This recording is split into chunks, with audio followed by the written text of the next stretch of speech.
నేను కొణిదెల పవన్ కళ్యాణ్ అనే నేను శాసనం ద్వారా నిర్మితమైన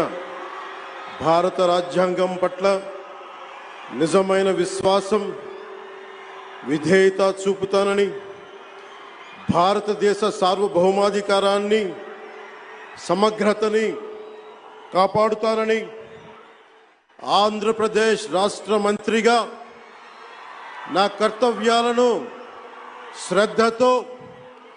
అంతఃకరణ శుద్ధితో నిర్వహిస్తానని, భయం గాని పక్షపాతం గాని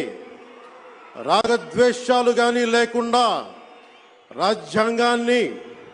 శాసనాలని అనుసరించి ప్రజలందరికీ న్యాయం చేకూరుస్తాను.